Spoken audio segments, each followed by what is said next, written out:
Thank you for tuning in. This is episode 2 of Lindsay Live.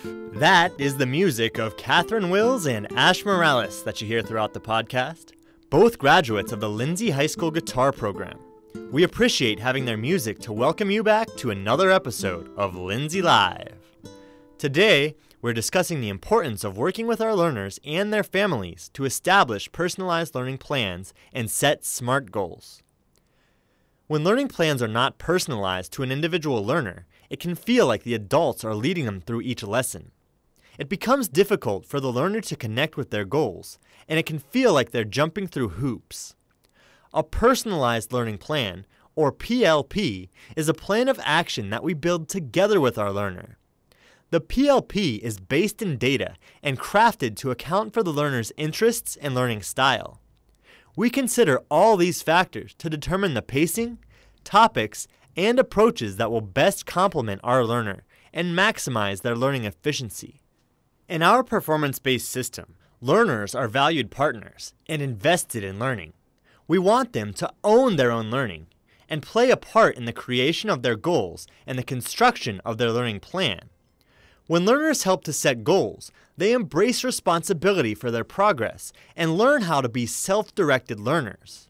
It's the only way to know for certain that the goals we create will be relevant and meaningful to them. Not only does collaborative goal setting create stronger goals and relevant lesson plans, it also teaches our learners a valuable life skill.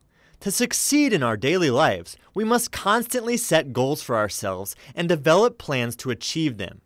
These goals should fit the SMART criteria, meaning they should be specific, measurable, attainable, relevant, and time-bound. Goals need to be specific. A goal that is too broad will have our learners unsure of how to progress. We can't create an action plan based on a goal like learn more about the Civil War, but we can certainly map out actionable steps for understand the key differences in ideologies between the northern and southern states. Goals must be attainable. A goal that is too easy will not push our learner to grow, but a goal that is too rigorous to be attained will only discourage our learner and not allow them to create a realistic and useful learning plan. They should be relevant. There is no one-size-fits-all goal that will work for every individual, so why should we expect one to exist for learners? Each individual will approach a learning target in his or her own way, and linking that target to a topic of interest or a relevant part of that learner's life will motivate them to achieve. Finally, goals must be time-bound. In Lindsay, we understand that everyone learns in different ways and in different time frames. Personalizing a learning plan means recognizing the needs of each learner in regards to pacing, interests, and educational supports. It does not mean that deadlines and accountability go out the window. In fact, the opposite is true. The personalized learning plan is an agreement between the learner, learning facilitator, and the family that motivates the learner and holds them personally accountable for their progress. Collaboration is the cornerstone of the personalized learning plan, but it is not just the learner and learning facilitator working together. The process works best when the learner's family is involved as well. When we are intentional about making the parent part of this process, we take them off the sideline and make them a critical partner in the educational process with their child. Parents become partners when they know where their child is in their learning and have a clear understanding of where they are headed. Involving the parent in the creation of the learning plan keeps them involved in the process. There are no surprises. The learning facilitator and the parents are constantly aware of what topics and targets the learner is facing. This shifts the conversation from "What did you learn at school today?" to "What progress have you made towards your goal?" Are there any adjustments that need to be made in order to meet your pacing timelines? What are the next steps? And how can we help you to achieve your goals? Our guests on today's show have first-hand experience crafting a meaningful learning plan together. They know exactly what it takes to work together to set goals that set the learner up for success. Ashley Villanueva is a Content Level 5 learner from the Washington learning community. She's been a part of Lindsay's performance-based system since her first day of school. Nelly Lopez plays two roles. She serves not only as a learning facilitator in the Washington learning community, but also as a parent to a Washington learner. She's been teaching in Lindsay for 10 years and a part of our performance-based system since its inception. We'll discuss the process of building personalized learning plans and setting SMART goals. It's sure to be an insightful discussion, so make sure you stay tuned to Lindsay Live.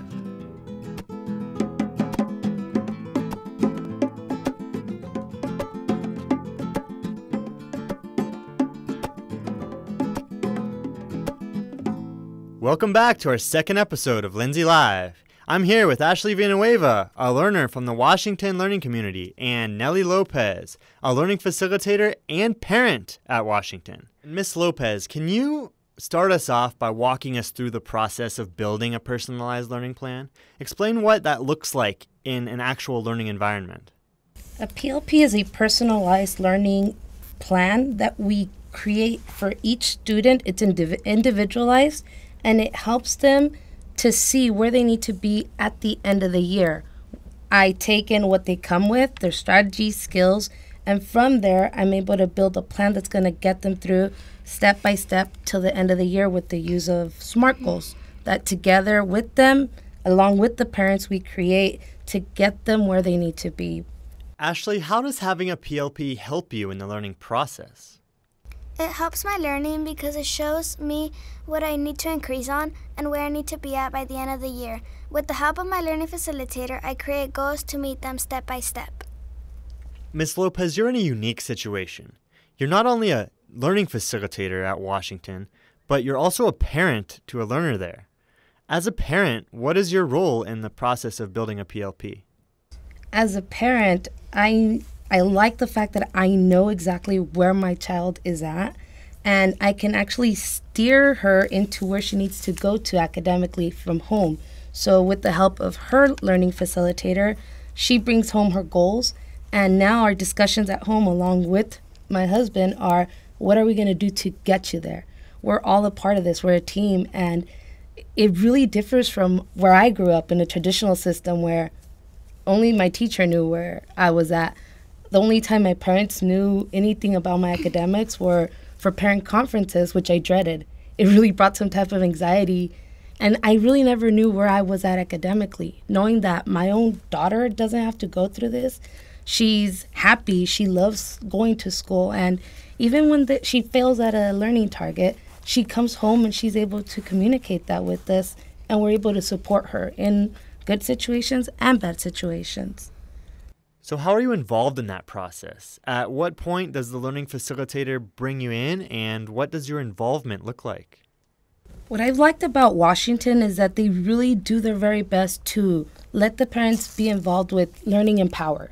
They actually train us on how to go onto the computer and understand the parent perspective of it. So I can go in anytime and, quickly check what's going on. Has my daughter taken a 3V? How did she do? They're very open with their communication via email, text messaging. A lot of them use many different apps that it's a quick, app on my phone where this is happening on Friday. Make sure your child is prepared. So they really do bring us in and let us know where they're at on a weekly basis. As a learning facilitator, do you see a lot of parents using Empower and logging in on a regular basis? Not as much as I wish we could, and I think it's kind of like baby steps. Now, first we're getting them used to an app on the phone, and when they feel okay with that, because the phone is something they can use very easily, and I think our next step is getting them onto the computer and making sure that they can do it. But the fact that the school has taken that time to train our parents and use them, I think now it's just having the devices themselves to be able to have that at home and look at it. Certainly, in the area that we're in, we deal with a technology gap there between our learning facilitators and our parents. But what have you seen the district doing to actually go about tackling that issue?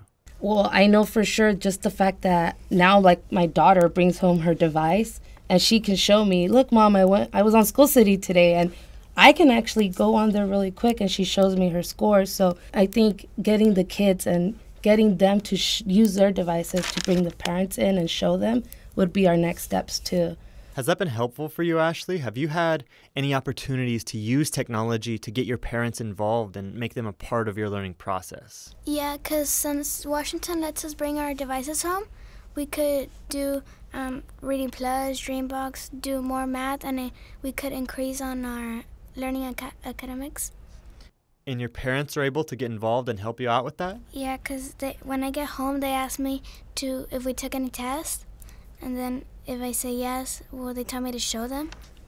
For our listeners who aren't really familiar with the PBS system, how is building a PLP different than traditional goal setting? I'll be very honest, in the traditional setting, I don't think I built goals. It was just, here's the standard I need to teach, and I would teach it to the whole class, but I never went in to make sure that every individual, I looked at their skills, their strategies, to see what they needed to get there. I literally was more, this is what I need to do, this is how I'm going to teach it, without taking into consideration what the kids came in with and where they were at. And so now with the PLP, that data is given to me day one. I'm looking at it, and with their help, we're building already strategies that help them and really make them reach their own individual goals. So what exactly is a PLP, and how is it different than a goal? To me, a PLP is overall. It's like overarching where they need to be by the end of the end of the year. Now, my SMART goals help me build to that PLP. So let's say by the end of the year, they need to be reading at a specific lexile. And so they're not there yet. I'm going to make it step by step with their help to get them to that end of the year goal. So what I'm hearing you say is the PLP is more of an overarching mission, whereas the individual SMART goals are more essential steps to get us Steps that get us there. We've heard a lot of these different acronyms, ILPs, IEPs. What's a PLP, and how is it different from those other ones that we've been using for years? IEPs were only for individual students for special needs. An ILP was used for learners that were behind. And so we had a big percentage of students that weren't even looked at and seen with the plan. So those students were kind of just like, oh, they're doing okay, and let them move on. But at the same time, they weren't being challenged. There's some kids that come into your class already at grade level, so they're bored in class. They have nothing to do. With this PLP, we're actually able to move them even further and challenge them and make sure that they get as far as they can. And now we're looking at 100% of our population, not just specific demographics that we have in there based on specific needs. It's everybody as a whole. So in a sense, we've been using this strategy for years, but only for underachieving or behind pace learners. And we basically just said, hey, why don't we have this for everyone? Our on-pace learners and our fast runners, everyone should have an opportunity to customize their learning. Exactly. And what I've noticed is now it's also brought down classroom management. I mean, now everyone's doing something where before, maybe because they had nothing to do and they were bored, it was causing them to actually act out in class and cause some trouble. Now it's everyone has something to do. How do you integrate the learner's personal interests into the creation of PLP and goals? This is where the parents come in. We really like getting that feedback from them. They help us like hobbies, what are their special interests that I'm not aware of? And so creating, something like a PowerPoint based on what they like, or reading things that they like, bringing in projects. So the parents are crucial to this piece because no one knows the child more than them. And being able to have that open communication with them, making that work better for their own children, it really helps us out. So that piece there, that's where I really feel that the parent, me, myself, is where I come in and can really help them. So stepping back from the learning facilitator lens, you have a daughter. Have you seen a difference in her approach to learning since we started this strategy? Completely. She, right now, as a matter of fact, she's an avid reader, which is something every parent wants. And it's only because I was able to have that conversation with her learning facilitator. Because I'm able to communicate that to them, they're able to apply it for her. And she's loving it. It's not really work. It's something she enjoys. So SMART goals. How often do we set them, and at what point do we reference them? I do them as needed. So let's say a student has met their goal and we put 2 weeks into it. Then we go ahead and check, did it work? Check and adjust, almost like a science project. And if it did, we move on to the next target. If it didn't, what can we do different? And then we make a bank of strategies that have helped other students so that maybe, you know what, this didn't work for us. What has helped others that maybe we can, take and try it, maybe something new that we've never thought of. And the learners really do help me with this piece because they're the ones telling me, I tried this time. And so just building a bank of different strategies that might help them really helps the peers because it's coming from them and not me telling them what to do. So Ashley, can you give us an example of a SMART goal that you might be working on right now? What we're working on in class right now is that we're trying to make our writings, we're trying to put in our writings figurative language, and we're trying to finish our first 2 writings. And how are you doing with that SMART goal? Well, our SMART goal is to try to finish the 2 writings before Friday, so that way on Monday we could move on to our imaginary writings. And what are some strategies that you're using? Well, I take my notebook home so that I could finish it, and then I asked my learning facilitator if I could borrow the figurative language cards. After you come back on Monday and you take another look at that goal, where do you go from there? If I finished it during the weekend, then I ask her if I could move on to my next writing so that I don't waste my time waiting for the other students. How often do you go back and check and adjust those goals? Well, I normally go back every 2 weeks. It's important because if you don't check, you wouldn't know what you need to increase on or be better at. Ms. Lopez, let's bring you back in here. What's the process for monitoring those goals and making sure they align with the PLP? We do have something called data walls, and most of the time, the learners themselves are in charge of keeping track of those SMART goals. I do oversee it to make sure everyone is, keeping track. But for the majority of the part, because most of the learners have been in the system for so many years, that piece is already there. I don't need to go tell them to do it. It's something that's already embedded within them. They know, you know what? I can't go this far without checking. They do feel like they're falling behind. And the fact that they're 9 years old and already doing that without having to be told really tells us how well this system is working for them, because that's a life learning skill. They need this in the future as, when they get into a profession or anything. They don't need to be told anymore. It's something that they are looking at, but if I do notice, maybe 1 or 2 aren't, getting them used to making sure that they do this. So it sounds to me like a lot of our success is a product of building a great culture. That is exactly. Did you have any struggles building that culture? And if you did, how did you overcome them? I think that was my biggest struggle. Me letting go. I'm used to, keep being in control, I guess you can say. And letting go of the tasks that I used to do in the traditional system it was really hard to say, oh, they're going to be doing this. So it's a process, and I can see a big difference just in myself of making sure that I go by my name. I facilitate for them, and they are the ones in charge and taking ownership of what they are learning in the classroom. And I think to me, that's the biggest struggle of coming into this system.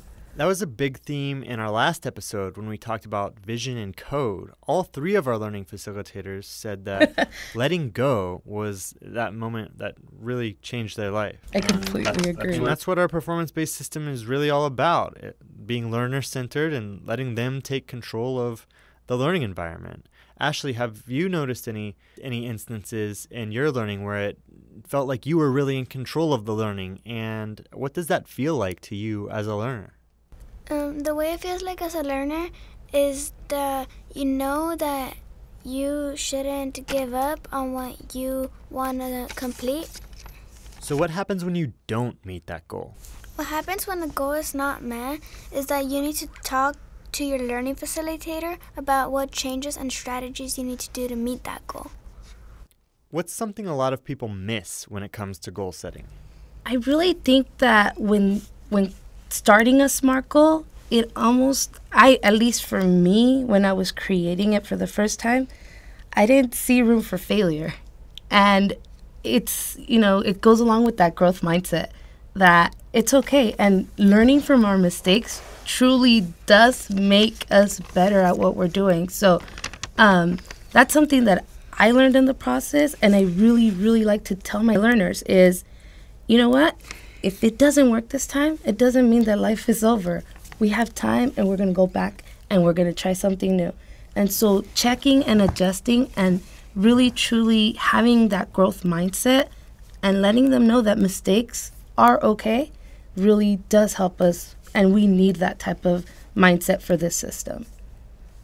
And that is exactly what it's all about. Set a goal, check and adjust, and treat those failures as an opportunity for growth.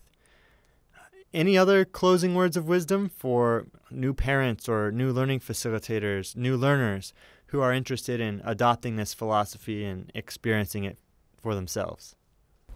For our new parents, I would tell them really take those 5 minutes to go into the school, get to know your learning facilitator, and don't be afraid to try new things. Like technology, I know for most parents is almost like, I can't do this, so I'm not.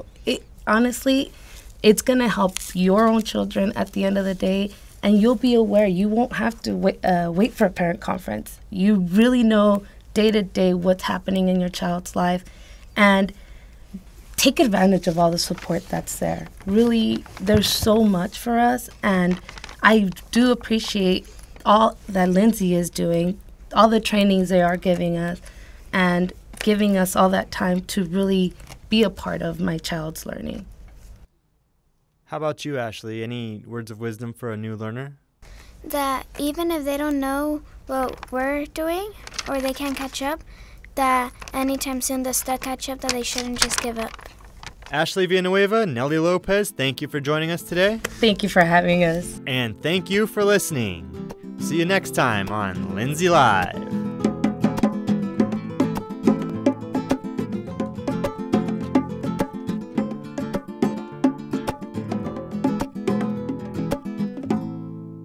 Be sure to subscribe on iTunes or SoundCloud, and join us again next month for more discussion and insight from learners, learning facilitators, and other PBS stakeholders.